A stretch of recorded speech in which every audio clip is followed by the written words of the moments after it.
Tapi itu statement dari si Febri sangat arogan. Di konferensi yang pertama kan saya bilang tolong semua satu pintu. Saya tuh nggak suka tuh omongan begitu tuh, ya.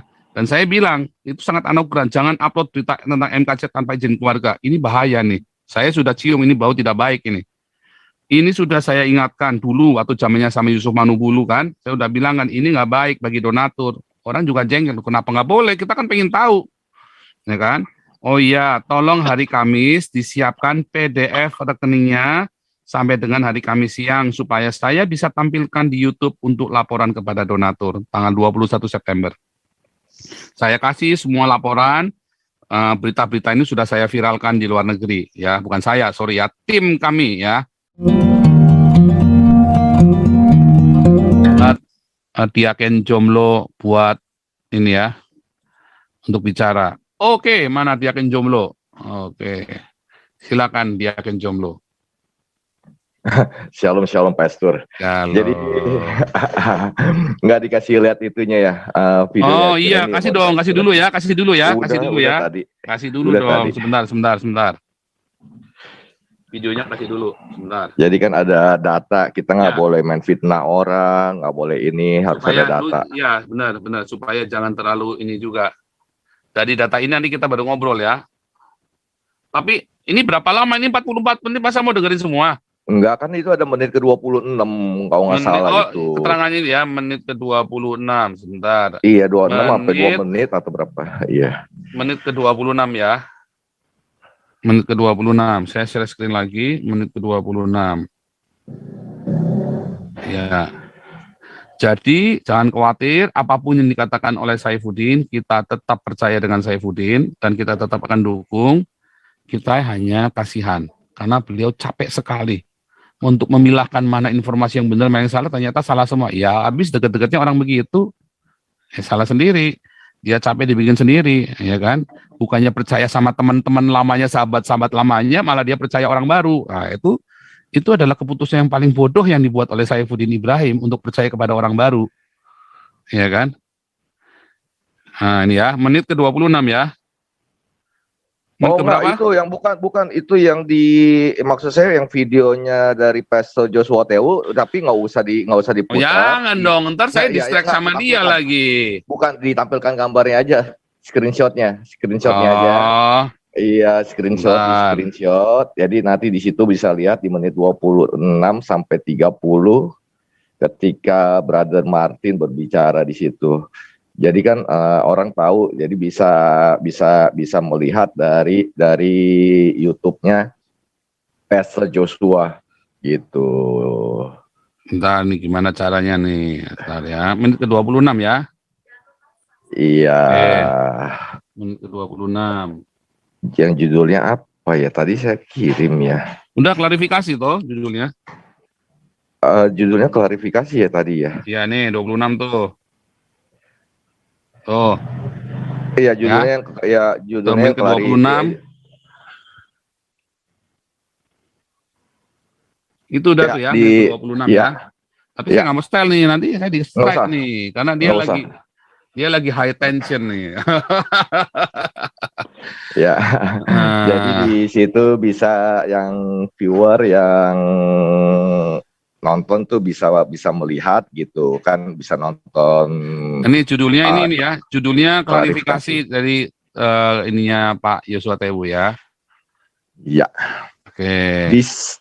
Di situ juga ada mengatakan tentang 400 dan 400 juta. Di situ juga ada mengatakan kalau nggak salah, Amin lu jangan gitu-gitu amat gitu. Kasih tahu teman-teman lu. Wah, saya kaget pas lagi sebelumnya juga masuk ke sini juga, pas saya baru masuk di chatnya Zoom juga, Amin lebih dekat dengan Saifuddin Ibrahim di chat. Waduh, saya masuk di sini, dibilang saya condong ke sono, saya lihat di sono, dicondongnya ke Pastor Paul. Kan saya bingung makanya kan gitu. Saya kan nggak mau, saya maunya di tengah, tetap berada di tengah-tengah di antara kalian. Jadi ketika pada waktu itu kejadian sebenarnya adalah nggak pakai musik nih. Jadi ketika waktu itu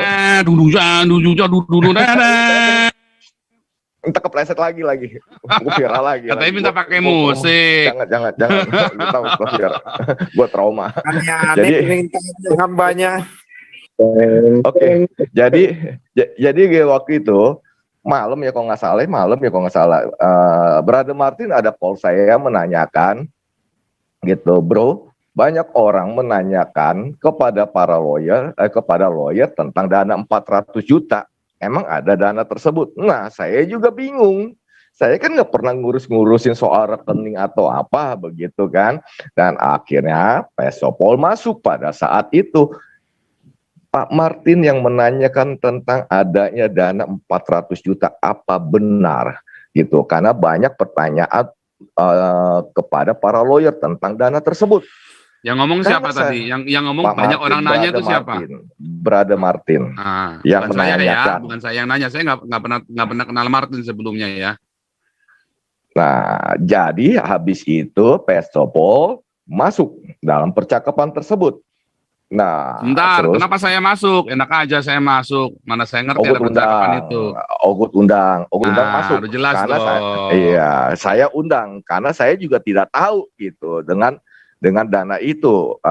Jangankan soal dana, soal banyak orang menanyakan tentang Pak KC gimana, Pak kelanjutan hukum. Saya bilang saya nggak tahu, saya nggak pernah menanyakan lagi gitu. Saya hanya mengambil berita-berita dari TV saja gitu. Silakan di TV. Nah, jadi Pesopol masuk dan menerangkan, malah pada waktu itu Pesopol bertanya kembali, malah yang saya dengar Amerika ada menggalang dana gitu. Nah, saya juga bingung, Amerika menggalang dana, dan setahu saya yang lagi ininya juga untuk Pak KC adalah Pastor Tony Bastaman. Jadi saya kontak Pastor Tony Bastaman, dan ketika Pastor Tony Bastaman masuk, waduh, saya nggak tahu apa-apa. Kalau nggak salah Pastor Paul bilang ada dana 1 miliar ya dari Amerika kalau nggak salah. Iya, sehingga kalau nggak salah gitu. Nah, ketika Pak Tony Bastaman masuk, waduh, saya nggak tahu soal tentang penggalangan dana di Amerika Serikat, karena dia mau nge-apply apa ya, pensiun atau apa ya gitu, jadi nggak mau terlibat Nggak tentang boleh, ya, karena tadi ya, masalah dan pajak itu. pajak dia nggak mau ini. Jadi akhirnya saya bilang apa Sister Lindsay. Jadi Pastor Tony Bastaman invite Sister Lindsay di dalam, dan di situ terjadi percakapan. Kata Lindsay dulu pernah habis itu di stop. Jadi ditanya gitu, apa benar ada dana 1 miliar? Enggak, orang $100 kok. Langsung tunggu bentar. Sister Lindsay mengecek komputer. Betul kan? Iya, ngecek komputer ada datanya, namanya siapa? Kalau nggak salah seratusan ya, 2 jutaan kalau nggak saya lupa. Dan di situ lah katanya Amerika menghimpun dana sudah ada 1 miliar dari Pesopol. Gitu. Enggak kok, orang cuma seratusan ini habis. Karena kalau nggak salah Sister Lindsay juga bilang di waktu itu kok nggak 1 pintu atau apa, jadi di stop itu dana itu, penggalangan dana tersebut, begitu ceritanya. Jadi dan juga di sana apa ya, tidak ada percakapan. Brother Martin mengatakan, Amin jangan gitu-gitu, jangan gitu-gitu amat dong, kasih tahu teman-teman lu. Enggak ada percakapan tersebut gitu. Teman-teman lu siapa gitu. Misalnya waktu itu Brother Martin ditanya oleh Beta Maluku, saya nggak ada nomor WA-nya Beta Maluku gitu, nggak ada WA-nya orang Amerika misalnya Pak Paul Dere atau siapa, nggak ada. Kenal juga pas masuk di dalam sub saja. Dan waktu itu kalau nggak salah ya, seingat saya, oh ya, karena Fremix semua katanya lawyer mendapatkan dana 400 juta gitu, sedangkan kami nggak tahu tentang hal itu. Nah, dan disebutlah kalau nggak salah pro bono atau apa ya, Pastor Paul, saya lupa dah. Dan kata Pastor Paul, itu kan dana ada gitu, dan lawyer jangan pro bono gitu, istilahnya mau pergi apa dikasih uang jalan atau apa, kami ada dikasih waktu kalau nggak salah 10 juta ya Pak Pol, saya lupa ya kalau nggak salah di percakapan tersebut. Dan dana itu juga untuk 10 juta. 10 juta tambah 5 juta. 21 juta 5. Itu dengan waktu saya dengan Pastor Paul dengan Brother Martin gitu, dan di situ juga terjadi percakapan. Jadi akhirnya kata Brother, oke, besok pagi saya akan menanyakan tentang dana 400 juta gitu. Itu yang terjadi. Saksinya Pastor Tony Bastaman, di situ ada Sister Lindsay gitu. Jadi kita berempat, karena Bro Martin yang call saya juga nggak tahu tentang hal soal dana gitu, karena saya juga tidak terlibat maupun di dalam saya nggak ini gitu. Begitu. Dan kalau mengenai yang kata ada dana 1M atau apa dari Amerika, itu Pastor Paul katanya dengan siapa? Pak Pute ya. Gitu. Saya Dan dengarnya dari Kamarudin 1 miliar. Katanya Kamarudin itu saya dengar ada 1 miliar dari Amerika. Wah, kalau begini saya akan tuntut Saifuddin ini. Ini termasuk di dalam penggelapan ini. Kamarudin yang bilang loh, ini ada Pak Pute di sini nih. Ya. Jadi saya nggak pernah bilang saya akan, terus katanya si Martin bilang saya dibentak oleh Kamarudin. Nggak ada, saya justru meluruskan informasi yang nggak benar yang Kamarudin dengar. Yang Pak Putih, yang Pak Putih dengar dari Kamarudin, saya bilang enggak ada begitu. Ini kejadiannya begini. Jadi saya justru menolong kalian semua supaya menolong Saifuddin supaya jangan difitnah. Tapi kemudian malah Kamarudinnya bilang saya dengar ada 1 miliar nih dari Amerika. Terus saya bilang, waduh saya nggak tahu kalau itu. Nah, terus makanya saya nanya sama Amin Jaya. Saya pikir karena dia dekat dengan Lindsay sama Tony Bastaman ngerti. Nah, ya coba aja mungkin dari sana kali. Tapi kalau yang masalah 400 juta, mas saya nggak pernah nanya, sama Kamarudin juga kagak nanya. Saya cuma bilang harusnya itu kalau memang ada uangnya itu kan bisa buat bayar kalian. Kok jadi pro bono sih? Nah, itu yang saya tanyakan. Kok jadi pro bono sih? Kan kita sepakat. Abi pun di sini bilang nggak ada pengacara pro bono kan? Di sini juga kan? Makanya kan saya nanyakan, kan saya sepakat dengan Saifuddin Ibrahim bahwa kita pengacara nggak pro bono, kita kumpulin uang buat bayar pengacara. Ya. Oke, Pak Pute, silakan Pak Pute. Ya, salam semua, salam sahabat-sahabat di Zoom ya. Jadi inilah bola liar ini yang membuat tikuk ya, dan ini terus digoreng. Sebenarnya kita ini kan sebenarnya tidak kenal dengan lawyer, kan ada orang yang menghubungkan, kemudian terus ribut ini dengan 400 juta sampai disebut mana bukti transfernya.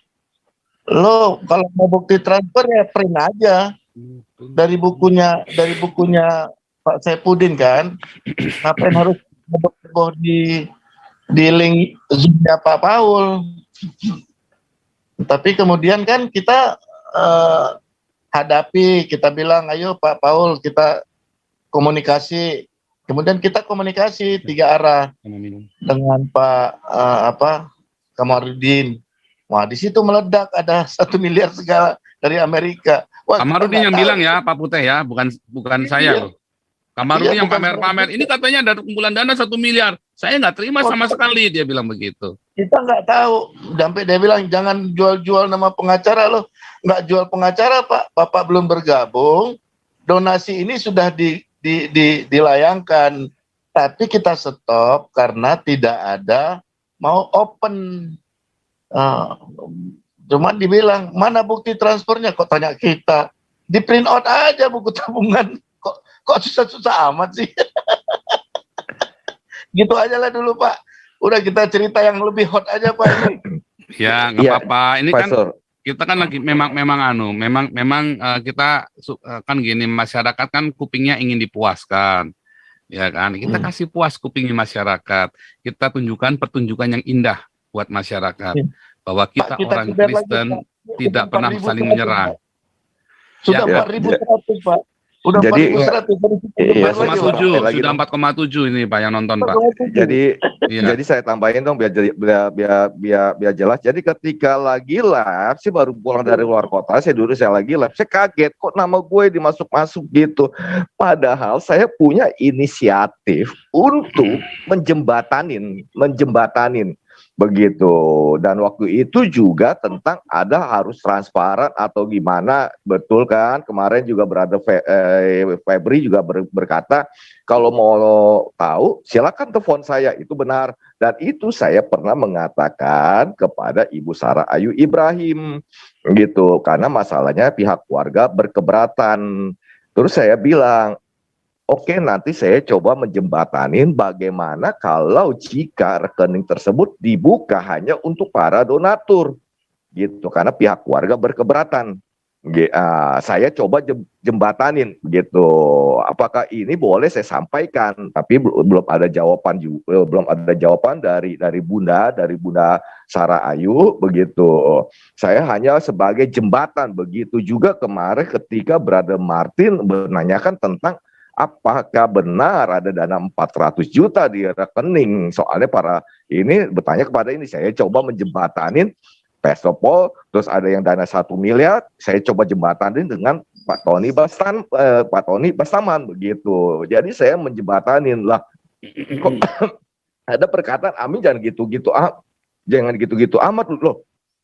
Kok malah gue dibawa-bawa ini. Langsung pada saat itu juga saya WA kepada Ibu Sarah Ayu Ibrahim, kepada Bunda gitu. Nggak benar itu begitu. Dan juga dana yang di Amerika Lindsay itu ada $100 dan sudah di stop belum dibuka kembali gitu. Saya pada saat itu juga saya langsung WA Bro Martin, saya WA Ibu Sarah Ayu Ibrahim, saya WA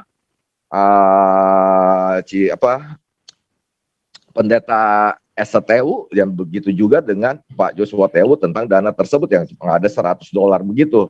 Nah, ada kesalahpahaman di sana, yang peristiwa yang terjadinya adalah tersebut. Jadi bukannya Pastor Paul yang menanyakan atau mencurigai Abi, no. Malah Martin yang mencurigai, kemana duitnya 400 juta. Iya. Tahu nggak kenapa? Sama Disitulah juga, saya bilang ini pengacara ini serigala, hati-hati, habis sekali lagi dibabat habis sama orang yang baru dia kenal. Nah, saya bilang kasihan banget ini Abi, nggak kapok-kapok itu orang.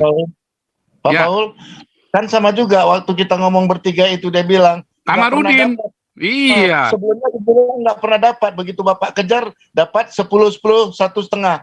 Iya, Kemudian dapat kan 20 berapa 22 juta gitu ya. Tadinya ngomongnya nggak pernah dapat sama sekali ya. Bapak kejar kan dapat. Tahu-tahu dia bilang besok saya transfer, saya kembalikan. Sekarang tanya aja sama Udah dikembalikan Abi, belum? Tapi udah dikembalikan belum? Katanya pro bono. Katanya pro bono. Malu dia begitu saya tanya detil, dikira saya nggak ngerti tentang begituan kan. Saya ngerti, saya tanya. Makanya saya bilang saya nggak pernah percaya pengacara pro bono begituan. Nah, lihat ya di layar Anda ya supaya jelas nih ya. Ini saya dengan Pak Saifuddin Ibrahim. Ini nomor yang secret itu ya. Oke, Shalom, ini Wah sudah aktif ya. Oke, siap Abi, sudah relay konversinya. Saya sudah izin kan untuk relay konversinya. Dia yang minta, makanya saya relay. Makanya saya heran tiba-tiba distrek karena dulu dia minta kan untuk diviralkan kan. Abi, itu statement dari si Febri sangat arogan. Di konferensi yang pertama, kan saya bilang, tolong semua satu pintu. Saya tuh nggak suka tuh omongan begitu tuh. Ya. Dan saya bilang, itu sangat arogan. Jangan upload berita tentang MKC tanpa izin keluarga. Ini bahaya nih. Saya sudah cium ini bau tidak baik ini. Ini sudah saya ingatkan dulu waktu zamannya sama Yusuf Manubulu kan. Saya udah bilang kan, ini nggak baik bagi donatur. Orang juga jengkel, kenapa nggak boleh? Kita kan pengen tahu. Ya kan? Oh iya, tolong hari Kamis disiapkan PDF rekeningnya sampai dengan hari Kamis siang supaya saya bisa tampilkan di YouTube untuk laporan kepada donatur tanggal 21 September. Saya kasih semua laporan, berita-berita ini sudah saya viralkan di luar negeri ya, bukan saya, sorry ya, tim kami ya. Terus ya, tapi tanggal 23 baru dijawab. Ya, tapi rekening MKC tidak ada bukunya. Saya kesulitan untuk menyiapkan buku itu. Ada internet banking enggak? Nah, terus saya kasih informasi lagi besoknya. Masih aktif tiap hari saya komunikasi. sidang MKC kemungkinan dikirim ke Jakarta. Ya, terus jawab tanggal 29, 5 hari kemudian, bayangin. Jadi hari Kamis itu kita nggak bisa tampilin, Kamis depannya tiba-tiba dia ngomong, Shalom mengenai rekening istri MKC takut dibuka. Sekarang uang yang ada di saya 400 juta. Jam 11 ini ada konferensi pers pengacara MKC. Ada lagi yang kedua, yang ngasih tahu saya, ini dikasih video YouTube-nya, ya kan? Nah, biasanya kalau begitu dari dulu artinya apa? Disuruh di-relay, disuruh pakai saja video saya, pakai saja, nggak apa-apa. Tapi ya itu, untung kalau saya ambil saya bulat-bulat ya, saya ambil bulat-bulat kalau begitu mah, nggak pernah saya potong-potong. Ya karena, tetapi saya nggak kena strike ya, saya nggak tahu kenapa Anda kena strike, teman-teman yang lain saya nggak kena strike tuh. Ya banyak ya video api, tapi langsung saya delete semua. Ya, langsung saya delete semua. Nah, jadi ini jelas ya, uang 400 juta itu pengakuan dia sendiri, bukan saya yang nuduh-nuduh 400 juta, dia sendiri yang ngomong. Ya, rekening itu kan baru dibuka kan 1 hari setelah kita rundingan di sini, besoknya kan dibuka kan sama rekening dia, terus dikasihkan ke saya nomor rekeningnya. Bisa telepon sekarang nggak penting, Pak, telepon saya penting, situasi memanas, nanti kalian kehilangan kepercayaan dari publik. Ini masalah strike, ya. Ini masalah strike, hari Rabu saya telepon. Udah, karena sejak tanggal 29 itu hari apa, tanggal 29, pokoknya sejak hari Selasa, itu saya sudah nggak pernah, saya telepon nggak ada yang di decline, ya, hari Rabu saya sudah di blok. Gitu ya. Jadi ini begitu ceritanya. Jadi supaya Anda tahu saya tidak pernah nanya uangnya yang di ABI ada berapa, saya nggak pernah nanya. Mau buat apa juga saya nggak urusan, karena saya sudah tahu itu mau buat MKC dari awal, saya sudah ngomong di sini. Kita nggak bisa buka semuanya kayaknya, tetapi sebenarnya itu ada caranya. Kayak kita selama ini buka damari kan kita tutup donaturnya siapa saja kan, sama itu, terus kita cuma kasih kalian yang ngasih masuk itu kasih tanda aja nomornya. Uang transferannya 100.000 541 misalnya begitu kan, 1.231 itu berarti punyaku gitu kan. Anda kasih kode sendiri kan, namanya saya tutup. Masalah pajak, masalah apa segala macam. Nah, itu kita tutup. Kita juga tahu aturannya begitu. Kita juga udah ngerti. Kan di sini udah biasa dibuka yang begituan. Jadi supaya Anda tahu ya, saya tidak pernah nanya, saya tidak pernah mengklaim bahwa saya transfer 600 juta. Kalau Anda bisa menemukan saya mengklaim saya transfer 600 juta, saya kasih 600 jutanya tak kalikan 2. Ya. Itu ada, saya masih punya warisan ya di Indonesia. Saya kasih kamu warisan saya itu. Izin Pak Paul. Iya. Ya, silakan Bung Beta. Kembali ke topik nih Pak, bagaimana kita menyelamatkan MKC nih Pak. Ya, tapi nanti kita ke sana, nanti Bung Beta. Belum. Nanti kita ke sana. Pasti kita ke sana. Nanti kita akan bagaimana harus kita. Apakah KC tinggalkan? Tidak pernah saya tinggalkan KC, ya. Karena saya tidak pernah tinggalkan orang. Bahkan Apolinaris Darmawan pun masih kita rawat hari ini. Malam ini aja kita masih kerja untuk MKC. Malam ini saja tim siluman kita masih kerja buat Pak KC. Tinggal gubrak sekali aja, cuman berat kali gubraknya. Cuman kita berpikir karena ada informasi Pak KC-nya aja nggak mau ditolong, dalam tanda kutip ya. Gimana nanti ada apa-apa kita dibilang menculik lagi ya kan. Pak KC-nya aja nggak mau. Kalau dari orang ketiga ya kita bisa aja berasumsi macam-macam, tapi harus ketemu dengan MKC-nya langsung Pak biar clear kan. Ini kan mau dibilang jujur kan nih lack of leadership dari Pak Syaifuddin. Kan? Malam ini kita bisa geser Pak seharusnya. Malam ini kita udah bisa geser Pak. Iya betul. Saya di lokasi Pak. Ya, sudah, Pak. jadi malam ini harusnya bisa geser, tapi ada informasi kemungkinan Pak Kacinya yang Pak Kacinya mau pindah ke rumah sakit, tetapi kita nggak ada terusannya itu, nah kita nggak, kita bilang wah jangan kalau begitu jangan gitu loh. Nggak apa-apa, nggak perlu dibicarakan ke sini Pak, kalau yang udah genting gitu biarin aja nanti di belakang layar. Maksudnya ya memang kita harus sadarkan Pak Syaifuddin. Kita buang waktu dalam menyelamatkan MKC, pengobatan, bagaimana dia bisa dirawat yang benar, tidak lagi ditortur di dalam, ya kan? Itu lebih nggak jalan Pak. Dari lawyer mereka nggak jalan Pak, nggak bisa Pak, nendang Pak. Itu dia Lawyer Pak. mereka nggak mampu, Pak, karena lawyer mereka itu kan pro bono. Ya kalau pro bono kan ya gimana kita tahu sendiri kerjanya. Ya, disitulah masalahnya. Itu masalahnya tuh Pak. Kita bisa lihat semua kok dari pergerakan waktu kan, masa udah 2 minggu begini aja kan, masih Ya. Oh ya, ini ributin Pak Profesor, Sosial. kebetulan ada Pak Beta Maluku nih, gara-gara Pak Beta Maluku nanya terus Pak Martin mutung gue jadi dibawa-bawa tuh. Gue yang jadi dibawa-bawa kena Jadi juga. pertanyaannya Beta Maluku itu membuat Martin itu merasa dipermalukan gitu loh. Loh, sebenarnya kalau dia lawyer yang benar kan dia cukup bicara apa adanya aja kan nggak. Ya karena memang si Martin tuh bilang, saya kan udah bilang itu anak kemarin sore nggak ngerti apa-apa dia. Iya. Ilmu-ilmu gitu nggak ada yang ngerti dia. Jauh di bawah saya lah ilmunya Martin lah. Ya, dia Jadi nggak bisa. gini juga, jadi mau gini jadi- juga Pak Sepol, yang gara-gara waktu itu, saya ada hubungi Pak Sepol, iya Pak iya, gitu saya bilang, waduh, jadi nggak enak nih si ini, yang nggak apa-apa itu kan cuma pertanyaan, cuma si Martinnya mutung gitu, dia keluar sendiri, tapi kan saya ngundang beliau karena ada WA, suruh Pak Martin masuk, nah sekarang dia mutung sama Pak Beta Maluku, itu pun saya masih protes. Artinya saya dari dulu sampai kemarin masih tetap membela para lawyer. Benar gak saya protes kepada Pak Stopol? Ya kan saya bilang, Asa, Pak. kan kita kan cuma nanya doang, kita nggak ngejar. Begitu dia kabur, ya kita ngomong, ya begitulah kualitas lawyer pro bono. Ya, saya mohon maaf, pertanyaan dimulai dari saya itu. Makanya artinya kan apa ya, kita mohon maklum itu kalau pro bono ya begitu hasilnya. Makanya saran saya kalau bisa bayarlah, jangan pro bono, jangan pelit lah ya, jangan pernah mengharapkan lawyer pro bono lah. Saya udah punya banyak pengalaman lah dengan namanya pro bono. Kecuali Anda benar-benar nggak punya uang, artinya pro bono ini juga akan bekerja sebatas itu, tetapi itu pun ada uang jalan tetap, dan dia tetap akan, dan itu pun hati-hati pilih lawyer pro bono begitu. Artinya Anda harus siap kalah ya. Siap kalah, tetapi ya setidak-tidaknya ada pembelaan. Ya begitulah lawyer pro bono.